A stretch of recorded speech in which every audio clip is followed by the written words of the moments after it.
Jeffrey Epstein didn't come from wealth. He didn't have a college degree and had no business credentials. And yet, at just 20 years old, he landed a teaching job at one of Manhattan's most elite prep schools.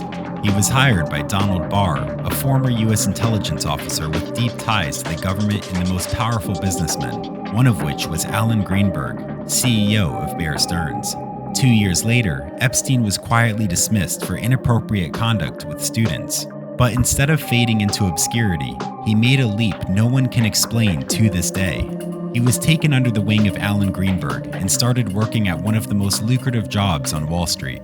Epstein shot up the ranks. By age 28, he was a limited partner, advising the firm's richest clients on offshore accounts, tax shelters, and discreet wealth transfers, an unheard of feat in banking, almost as if it was pre-calculated.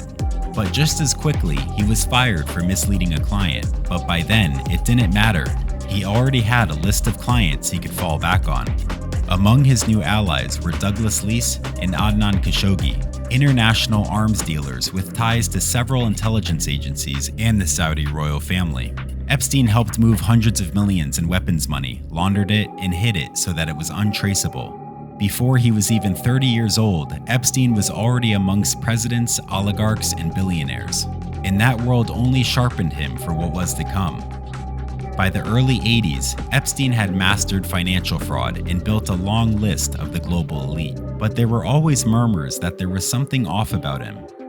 When the weapons contract dried up, the arms dealers handed him off to Stephen Hoffenberg of Towers Financial, a $400 million Ponzi scheme disguised as a bond operation.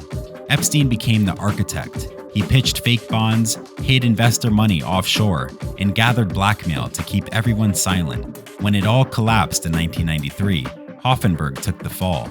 Epstein walked away clean and richer than ever. He immediately launched his own firm, where he specialized in money management services exclusively for billionaire clients. But nobody could verify them, except one. Les Wexner, owner of Victoria's Secret and one of the richest men in America, handed Epstein total control of his fortune, legal power, and even his $50 million Manhattan townhouse. Nobody knows why. It was almost as if Epstein used his blackmail techniques he crafted at Towers Financial. From that moment forward, Epstein was untouchable, and no one could explain why.